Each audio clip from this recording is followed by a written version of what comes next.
सोचिए बीजेपी की विश्वसनीयता कितनी खत्म हो चुकी है। ये तस्वीरें हैं 12 बजे की। यही वो सांसद हैं, बीजेपी के सांसद हैं सारंगी, जिनको राहुल गांधी पर आरोप लग रहा है कि राहुल गांधी ने इनको धक्का मारा। उसके बाद एफआईआर दर्ज हुआ है। तो क्या राहुल गांधी की गिरफ्तारी होगी, ये भी बताऊंगा।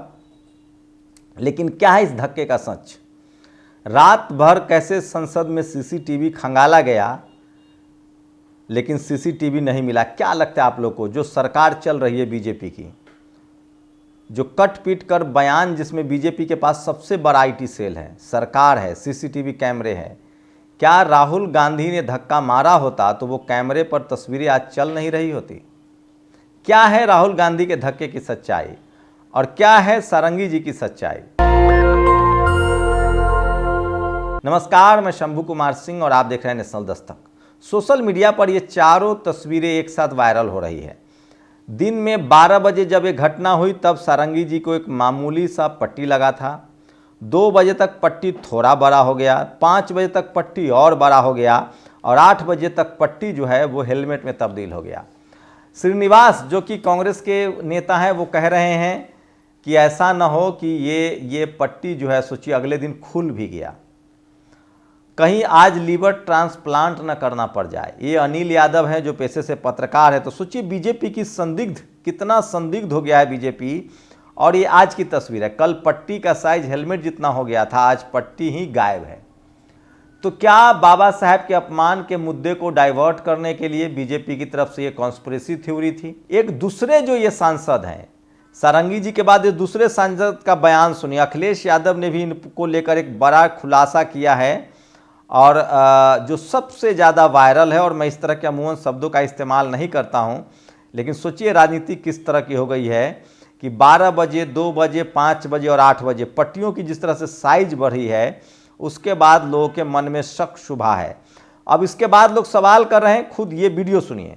पूरे संसद में सीसीटीवी कैमरे का जाल बिछा हुआ है। चप्पे चप्पे पर सीसीटीवी कैमरा है। एक परिंदा नहीं फड़क सकता, पंख नहीं मार सकता सीसीटीवी कैमरा में कैप्चर हुए बगैर, और उसके बावजूद बीजेपी झूठ का किला गढ़ रही है। चलो खुली चुनौती है, राहुल गांधी जी का धक्का देते हुए वीडियो सीसीटीवी कैमरा में जो कैप्चर हुआ उसको रिलीज कर दो, दूध का दूध और पानी का पानी हो जाएगा। लेकिन ऐसा बीजेपी नहीं कर सकती है। इसलिए नहीं कर सकती है क्योंकि बीजेपी ना यहां पर सीसीटीवी कैमरा फुटेज दिखाएगी और ना राज्यसभा में सीसीटीवी कैमरा फुटेज दिखाएगी। इनको सिर्फ मनगढ़ंत मनोहर कहानियां रचनी है। लेकिन एक बात याद रखना, कितना भी झूठ बोल लो, साच को आंच नहीं। ये सुप्रिया श्रीनेत है। इन्होंने कहा कि अगर राहुल गांधी ने हमला किया तो सीसीटीवी कैमरा है, सीसीटीवी फुटेज है। 100 बात की एक बात, सीसीटीवी फुटेज दिखा दे सरकार, लेकिन नहीं दिखाएंगे, सच जो बाहर आ जाएगा। और सवाल है कि ये सबसे बड़ी खबर है जो मैं आपको बता रहा हूं, तो क्या ये सब मुद्दे को डाइवर्ट करना था? बीजेपी पर इस तरह के गंभीर आरोप हमेशा से लगते रहे हैं, बड़े आरोप लगते रहे हैं, और इस वजह से अब बीजेपी पर कोई भरोसा नहीं कर रहा। और सोशल मीडिया आप देखेंगे तो आपको पता चलेगा कि किस तरह से सारंगी को लेकर दिलीप मंडल का भी एक पुराना ट्वीट वायरल हो रहा है। मीडिया में जिन प्रताप सारंगी को त्याग की मूर्ति बनाकर पेश किया जा रहा है, वे जब उड़ीसा में बजरंग दल के प्रदेश संयोजक थे, तभी कुछ रोगियों के बीच काम करने वाले ग्राहम स्टेन्स और उनके 7 और 10 साल के बेटे तिमोथी और फिलिप को उड़ीसा के क्योझर में पर हमले का ये बड़ा आरोपी बनाए गए थे। तो ये सबसे बड़ी खबर है जो सोशल मीडिया पर वायरल है। और सोचिए, सूत्रों के मुताबिक रणविजय सिंह ने ट्वीट किया है, पूरी रात सीसीटीवी फुटेज खंगाली गई, राहुल गांधी का धक्का देते हुए एक फुटेज नहीं मिला, इसलिए सीसीटीवी फुटेज जारी नहीं की जा रही है क्योंकि सच सामने आ जाएगा। तो अमित शाह का एक खबर आप सुनते हैं, राजदीप सरदेसाई ने किस तरह का खुलासा किया है कि एक बार अमित शाह कॉलेज का चुनाव लड़ रहे थे, वहाँ महिला वोटर ज़्यादा थी। हो सकता है महिला वोटर से अमित शाह को खतरा था और अमित शाह को लगता था कि महिला को वोट करेंगी, इसलिए उन्होंने सारे महिलाओं के घर में फ़ोन करवा दिया कि आप अपने बच्चियों को कॉलेज ना भेजें, कोई दंगा हो सकता है, कुछ मिसबिहेव हो सकता है, और लड़कियां आई ही नहीं। तो इस तरह की कॉन्स्पिरेसी थ्योरी मैं नहीं कह रहा हूँ, ये खुद इस देश के बड़े सवर्ण पत्रकार जो ब्राह्मण समाज से हैं, राजदीप सरदेसाई ने खुलासा किया है। कुछ लोगों को ज़िंदगी किस्सों से जुड़ी होती है, कुछ लोगों की ज़िंदगी किस्सों से जुड़ी होती है, जिसमें कहानी ही कहानी होती है, कोई सच्चाई नहीं। जैसे एक कहानी ये है कि कोई भाजपाई सांसद फर्रुखाबाद से सच में जीते थे, लेकिन सच जानने वाले जानते हैं कि वो सज्जन पुरुष वोट से नहीं बल्कि प्रशासन के बत्ती कुल करने से जीते थे। अब एक नया किस्सा आज बनाया जा रहा है जिसमें कोई इस बार भी कोई सच्चाई नहीं है। वो ये एक बार अकेले में ज़रूर सोचे उनको धक्का उनको ही क्यों लगा। संपूर्ण सद्भावना और शीघ्र स्वास्थ्य लाभ की कामना। ये जो सांसद हैं इन्होंने खुद एक इंटरव्यू में कहा था कि राहुल गांधी मेरे बगल में खड़े थे, उधर से धक्का आया और वो इस पर राहुल गांधी उन पर गिर गए। इसका मतलब धक्का पीछे से लगा था। सुप्रिया सिग्नेत ने तो बाकायदा वीडियो जारी किया, अभी सुनिए। पूरे संसद में सीसीटीवी का जाल बिछा है, एक परिंदा नहीं फरक सकता बिना सीसीटीवी में कैप्चर हुए। इसके बावजूद बीजेपी वाले झूठ का किला बना रहे हैं। चलिए चुनौती है, राहुल गांधी जी का धक्का देते हुए सीसीटीवी फुटेज दिखा दीजिए। दूध का दूध और पानी का पानी हो जाएगा। न यहाँ सीसीटीवी दिखाएंगे न राज्यसभा में सिर्फ मनोहर कान्हियाँ गढ़ेंगे। कितना भी झूठ बोलो लेकिन याद रखना सांच को आँच नहीं। मतलब राहुल गांधी का यहाँ पक्ष मजबूत हो रहा है। कल प्रेस कॉन्फ्रेंस करके भी उन्होंने कहा कि अगर मैंने धक्का दिया है तो ये सारे सीसीटीवी फुटेज आने चाहिए, और इसीलिए लोग मजाक उड़ा रहे हैं सोशल मीडिया पर।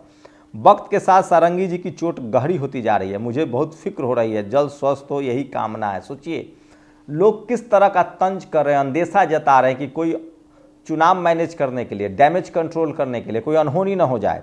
12 बजे दिन की तस्वीर है, 2 बजे दिन की तस्वीर है, 5 बजे और रात के 8 बजे। तो क्या आपको लगता है कि सरकार ने जानबूझकर इस तरह की कॉन्स्पिरेसी थ्योरी को जन्म दिया? भगवान इन दोनों की रक्षा करे। कहीं राहुल गांधी को बदनाम करने के लिए दुग्गल इन दोनों को समझ रहे हैं ना। इस तरह के जो मजाक है वो सोशल मीडिया पर चल रहा है, और सोशल मीडिया पर ये ट्रेंडिंग है, लोग लिख रहे हैं। हम तो आज तक यही जानते थे कि हॉस्पिटल जाने के बाद घाव भरने लगते हैं, लेकिन यहाँ तो उल्टा घाव बढ़ने लगा है। तो हम ये तस्वीरें दिखा रहे हैं किस तरह से। सोचिए कि जो ये सारंगी हैं तो लोग इसको लेकर लगातार तंज कर रहे हैं, सवाल उठा रहे हैं। लेकिन इसी बीच राहुल गांधी पर ऐसी ऐसी धाराओं में जान मारने की कोशिश के आरोप में उन पर केस दर्ज किया गया है। आपको क्या लगता है, क्या अमित शाह बाबा साहब के अपमान करने के मुद्दे पर फंस गए हैं और इसलिए वो बचने की कोशिश कर रहे और इसलिए कंस्पिरेसी थ्योरी निकाली गई है? सवाल तो है कि सीसीटीवी फुटेज कहाँ है? क्या संसद में उस समय कैमरामैन नहीं थे? सारे के सारे पत्रकार थे, रिपोर्टर थे। उसके बाद चलिए पत्रकार रिपोर्टर ने हो सकता है कि इंस्टेंटली वो रिकॉर्ड न किया हो, लेकिन सीसीटीवी फुटेज जो है, हर गेट पर सीसीटीवी फुटेज है, जाल बिछा हुआ है। तो सबसे बड़ा सवाल है कि वो सब क्यों नहीं दिखाया जा रहा है? इसका मतलब है कि तमाम लोग कह रहे हैं कि एक कॉन्स्पिरेसी थ्योरी है और पूरे मुद्दे को भटकाने की कोशिश है। तो क्या ये पूरा मुद्दा भटक गया है? क्या इसका नुकसान होता दिख रहा है बीजेपी को? सच्चाई तो यही है। तमाम SC ST OBC के संगठन, सोचिए इससे पहले ये संसद का नारा सुनिए, जय भीम। सोचिए जो लगातार पिछले 75 साल में नहीं हुआ था वो अमित शाह के एक बयान ने कर दिया। संसद जय भीम के नारों से गूंज रहा है, संसद बाबा साहेब के नाम से गूंज रहा है, संसद में संविधान गूंज रहा है। मुझे तो सोचने में, मैं तो कह रहा हूं कि इस देश के जितने SC ST OBC सांसद हैं, पार्टी आपकी कोई भी हो, लेकिन आप बाबा साहेब के सम्मान से समझौता मत कीजिए और बाबा साहेब का सम्मान हो और अपने संवैधानिक अधिकार के लिए अब तो कम से कम बोलिए, लिखिए, पढ़िए, इससे पहले कि देर हो जाए। अमित शाह इस मामले में पूरी तरह से फंस चुके हैं, डैमेज कंट्रोल बहुत ज़्यादा हो चुका है, गांव-गांव में मामला बढ़ता जा रहा है। आप लोग को क्या लगता है, क्या ये जो थ्योरी है ये कॉन्स्पिरेसी है या सचमुच राहुल गांधी ने धक्का दिया? क्या लगता है? अगर सीसीटीवी कैमरे में धक्का देने के शॉट्स रिकॉर्ड तो हुए होंगे, किसी ने धक्का तो दिया है। कहा जा रहा है कि ये जो राजपूत सांसद हैं, इन्होंने कहा कि मेरे बगल में राहुल गांधी खड़े थे और राहुल गांधी मेरे ऊपर गिर गए। इसका मतलब है कि पीछे से लोग आए हैं, क्योंकि ये खुद कह रहे हैं सारंगी के बगल में राहुल गांधी नहीं थे।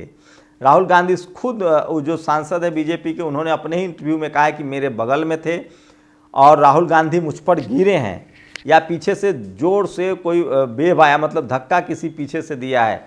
इसीलिए रणविजय सिंह लिखते हैं कि जब तक गांधी वहाँ गांधी के नाम से प्रदर्शन नहीं हो रहा था, सबसे गांधीवादी तरीके से बाबा साहेब के लिए प्रदर्शन हो रहा था, सच्चाई है कि जब तक बाबा साहब के नाम पर प्रदर्शन हो रहा था तब तक कोई हिंसा नहीं हुई।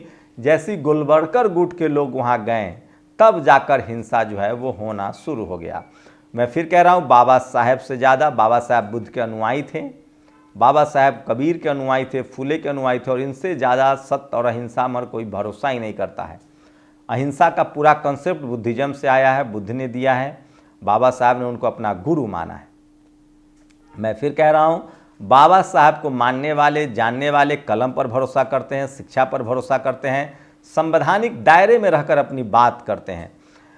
राहुल गांधी को लेकर जो पॉलिटिकल कॉन्स्पिरेसी है, जितना बीजेपी को उम्मीद थी कि इससे डैमेज हो सकता है, वो डैमेज नहीं हो पा रहा है, और उल्टे SC ST OBC के लोगों का गुस्सा जो है वो लगातार बढ़ता जा रहा है। और अब तो ये स्थिति हो गई है कि बीजेपी के खिलाफ पूरा का पूरा सोशल मीडिया, और सोचिए, कल्पना कीजिए कि सोशल मीडिया ने किस तरह से बदल दिया है। और सोशल मीडिया न होता तो आज ये बाबा साहब के अपमान के प्रति इतना प्रतिरोध न होता। गांव गांव, शहर शहर, कस्बा कस्बा जो है वो लोग बाबा साहब को नमन कर रहे हैं। ये विरोध प्रदर्शन बड़ा होता जा रहा है। लेकिन सवाल है कि राहुल गांधी, ये जो कॉन्स्पिरेसी वाली थ्योरी है, रोज़ रोज़ नहीं चलती है।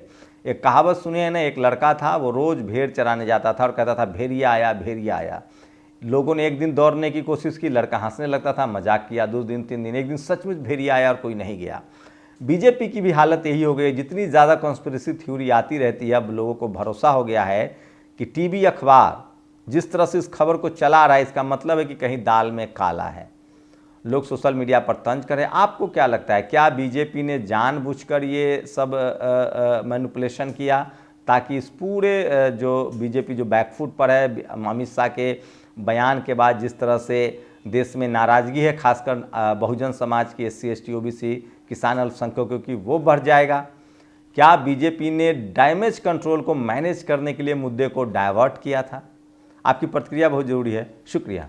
नेशनल दस्तक की आपसे गुजारिश है कि अगर इसको बचाना चाहते हैं तो नेशनल दस्तक को सब्सक्राइब करने के लिए रेड कलर के सब्सक्राइब बटन को दबाएं, फिर बेल आइकन की घंटी दबाएं। नेशनल दस्तक को बचाने के लिए बहुत जरूरी है कि हर खबर को शेयर करें, लाइक करें, कमेंट जरूर करें।